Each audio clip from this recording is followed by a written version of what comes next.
ताजमहल की एक स्टोरी बहुत बेकार है कि मैं सोच रहे थे एक दो साइन मिलेंगे, पर बहुत सारे साइन मिले, कंट्रोवर्शियल भी है। बट तो यहाँ पे कुछ लोग हैं, वो फॉरेनर्स को इरिटेट कर रहे हैं, बेचारी वो अनकंफर्टेबल हो रही है।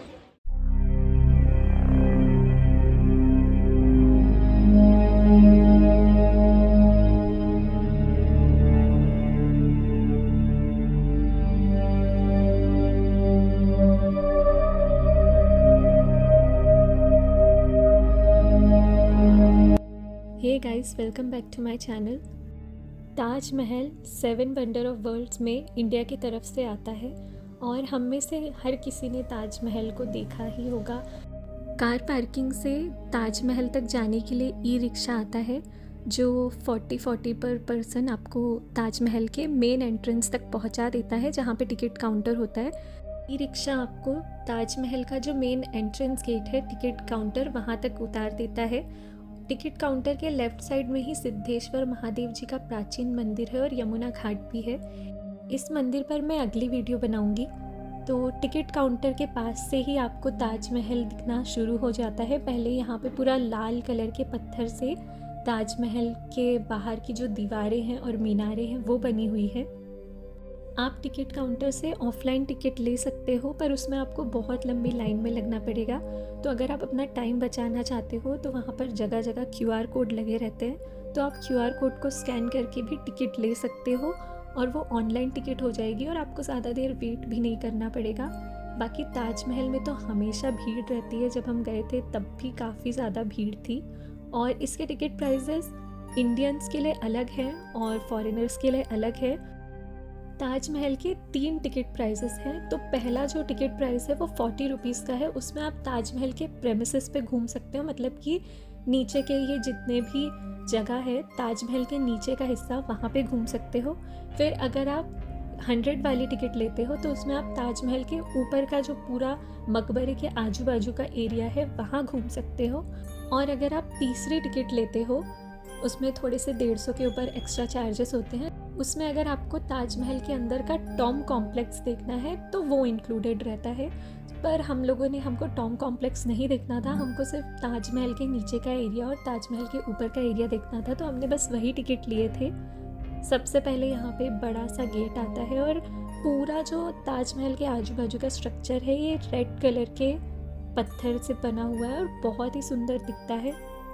ये चीज़ बहुत अजीब लगती है कि एक छोटे से मकबरे के लिए इतना बड़ा एरिया बनाना, इतने सारे बड़े बड़े दरवाजे। ये जगह को देख के ऐसा लगता है जैसे ये एक बड़ा सा महल था जिसमें बाद में बीच में मकबरा बना दिया गया।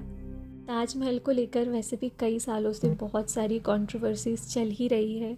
बहुत से लोग कहते हैं कि ये तेजो महालय है और यहाँ पे बहुत सारे प्रूफ्स भी मिले हैं। हमने भी बहुत कुछ ऐसा कैप्चर किए, बट अब कुछ चीज़ें इतनी कंट्रोवर्शियल होती है और मैं अपने कुछ मैं फैक्ट्स के बिना कुछ कहना नहीं चाहती। बहुत से प्रूफ्स थे, बट जो चीज़ें कोर्ट में चल रही हैं उन्हें कोर्ट में ही सॉल्व होने देना चाहिए। तो ताजमहल को लेके मैंने PN नागेश्वर ओक की बुक भी पढ़ी थी और उन्होंने उस बुक में जो भी चीज़ें मेंशन किए थे कि ये तेजो महालय मंदिर था। अगर आप ताजमहल को सामने से देखोगे तो आपको बहुत सारी चीज़ें वैसी फील होती है। काफ़ी लोगों को ये लगता है कि ताजमहल ही मुमताज़ महल की असली कब्र है, पर बहुत कम लोगों को ये पता है कि मुमताज़ महल की असली कब्र बुरहानपुर में थी। शाहजहां की बेगम मुमताज़ की मौत ना तो आगरा में हुई और ना ही उसे वहाँ दफनाया गया। असल में मुमताज़ की मौत मध्य प्रदेश के बुरहानपुर ज़िले के जैनाबाद तहसील में हुई थी। मुमताज़ की कब्र ताप्ती नदी के पास आज भी स्थित है। अगर आप बुरहानपुर जाए तो आज भी आपको उस कब्र के अवशेष वहाँ पर ज़रूर मिलेंगे, बुरहानपुर किले में। ताजमहल में टिकट के प्राइजेस कुछ इस तरह से डिवाइड किए गए हैं कि 50 वाले लोग सिर्फ नीचे गार्डन में ही घूमते हैं और 90 वाले जो हैं वो ऊपर ताजमहल के आजू बाजू घूम सकते हैं और 150 वाले जो है वो अंदर टॉम देख सकते हैं मुमताज़ महल की। जब हम ऊपर तरफ गए, मतलब ताजमहल के आजू बाजू जो एरिया बना है, तो यहाँ का जो ग्राउंड है, यहाँ पे जगह जगह वेंटिलेशन के लिए ऐसे होल बनाए गए हैं। जो फर्श है, जो फ्लोर है, वहाँ पर जगह जगह वेंटिलेशन के होल्स बनाए गए हैं। तो ऐसा कहा जाता है कि यहाँ पे ताजमहल के नीचे काफ़ी ज़्यादा रूम्स हैं जिनके लिए ये वेंटिलेशन के लिए होल बनाया गया था। ये जो इमारत आप देख रहे हैं ये ताजमहल के सामने और पीछे दोनों तरफ सेम तरीके की है। ताजमहल के सामने भी सेम यही इमारत है और ताजमहल के पीछे भी, और अब इसे मस्जिद के तौर पे यूज़ किया जाता है। और ये बिल्कुल एग्जैक्ट जैसे आपको जैसी यहाँ पे दिख रही है बिल्कुल सेम आपको उसके पीछे भी वही वाली इमारत दिखेगी। इस वाली इमारत में एंट्री बंद है, पर जो ताजमहल के पीछे वाली इमारत है वहाँ पर आप एंट्री कर सकते हो, वहाँ आप जा सकते हो। ताजमहल के आजू बाजू बहुत सारी जगह है जिसे अब बंद कर दिया गया है, जैसे कि स्पेशली ताजमहल के लेफ़्ट साइड में आपको सीढ़ियाँ दिखेगी नीचे जाती हुई, बट अब इस सीढ़ियों को बंद कर दिया गया है। ये पहले खुली हुई थी और यहाँ से नीचे सीढ़ियाँ जाती थी, जो जितने भी रूम्स थे ये सीढ़ियाँ वहाँ पर जाती थी। बट काफ़ी कंट्रोवर्सीज और पता नहीं क्यों ये बहुत ही एक मिस्टीरियस और संदिग्ध रीज़न है, कभी बताया नहीं गया, बट इन सीढ़ियों को बंद कर दिया गया है बहुत छोटी छोटी जाली लगा के, मतलब आप इसके अंदर झांक के भी नहीं देख सकते हैं। तो ये थोड़ा सा डाउटफुल है कि अगर ये एक हिस्टोरिकल मॉन्यूमेंट है तो हर किसी को हक होना चाहिए हमारी धरोहर को देखने का। तो ताजमहल में बहुत सी ऐसी चीज़ें हैं मिस्टीरियस कि आप वहाँ पे अंदर जाके देख नहीं सकते हो।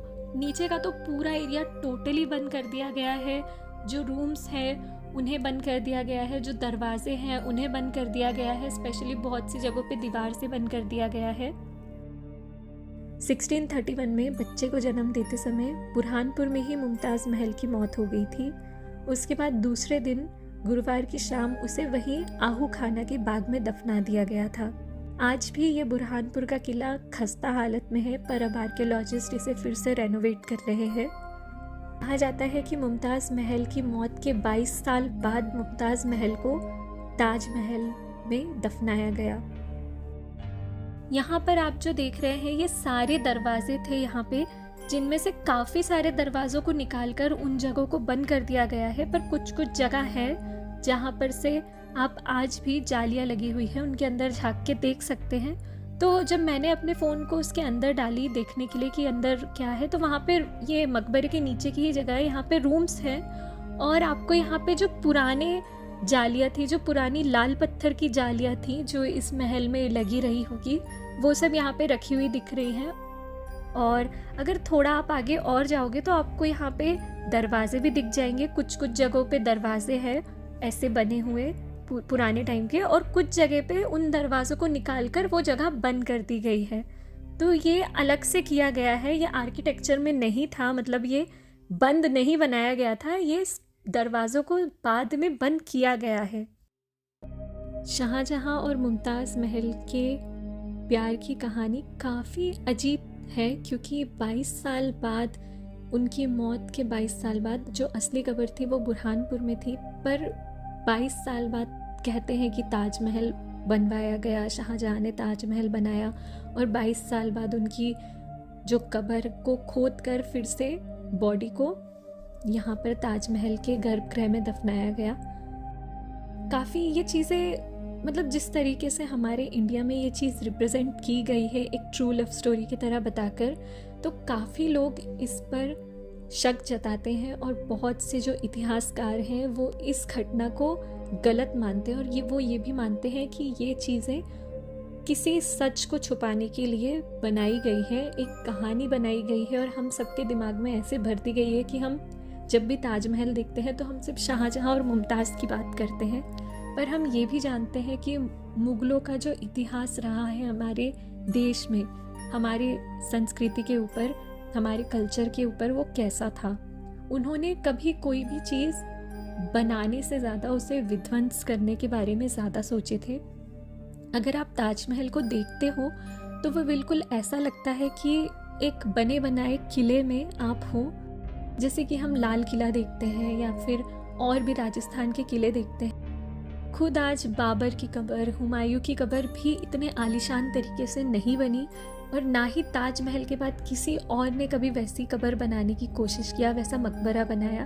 और मुझे ही नहीं, मतलब मैंने जितने भी आर्टिकल्स पढ़ी, और अगर आप ताजमहल खुद जाकर देखेंगे तो ताजमहल का जो नीचे का एरिया है वहाँ पर आपको बहुत सारे दरवाजे दिखेंगे जिन्हें अब दीवार के इस तरह से दीवार बनाकर बंद कर दिया गया है, और कुछ दरवाजे आज भी बाकी हैं और वहाँ पर जालियाँ लगी। अगर आप उनसे झांक कर देखेंगे तो वहाँ पर आपको बहुत सारे रूम्स नज़र आएंगे। अजीब बात तो ये है कि एक मकबरे के लिए नीचे इतने सारे कमरे बनाना, ये वेस्ट ऑफ आर्किटेक्चर भी कह सकते हैं, क्योंकि मकबरे को साधारण रखा जाता है और ऐसा भी नहीं है कि उनके कल्चर में कुछ इसी तरह से मकबरे बनाते हों, क्योंकि बाकी जो उनके मुग़ल, हुमायूं का मकबरा हो गया, बाबर का हो गया, वहाँ पर ऐसे कोई रूम्स नीचे नहीं बनाए गए हैं। पर ताजमहल के नीचे काफ़ी ज़्यादा रूम्स हैं और सबसे ज़्यादा मन में शक ये चीज़ें क्रिएट करती है कि आप वहाँ पर जाकर देख नहीं सकते।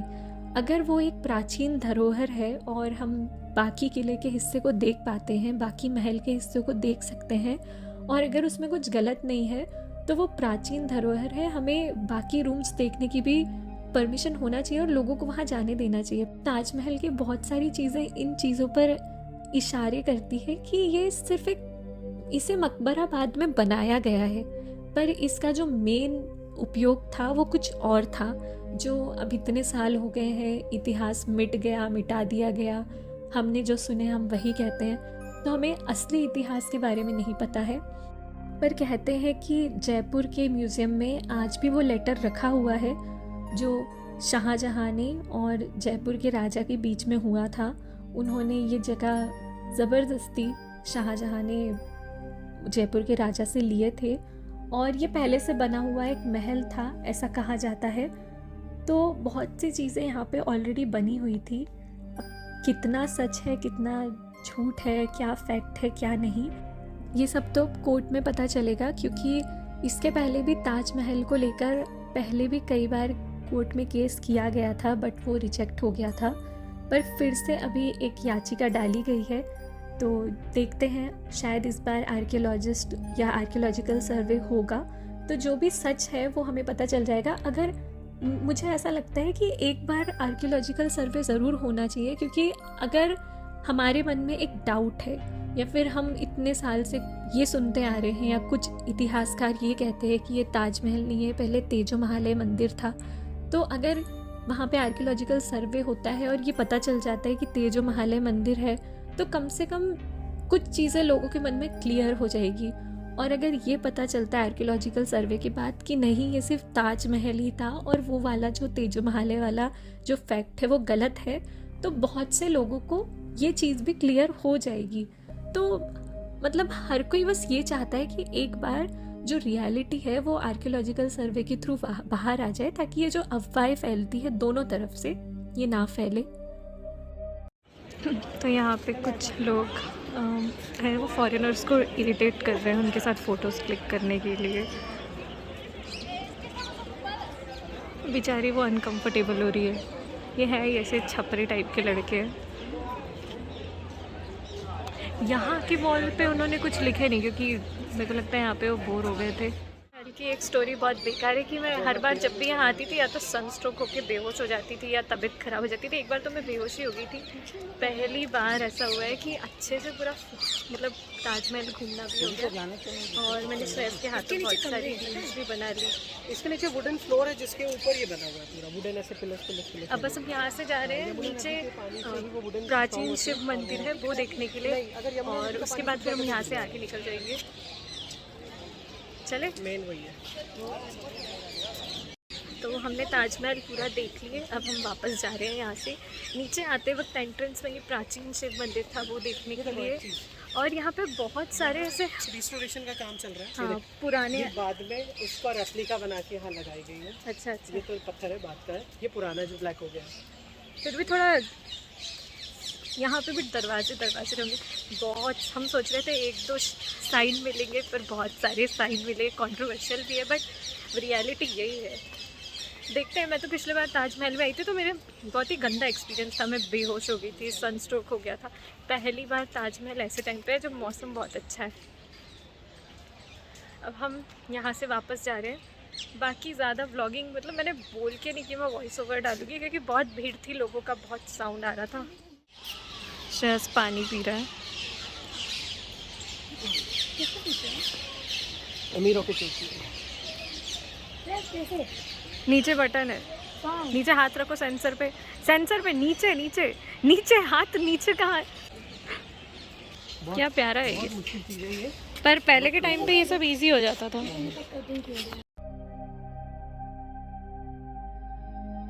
आज की वीडियो के लिए बस इतना ही।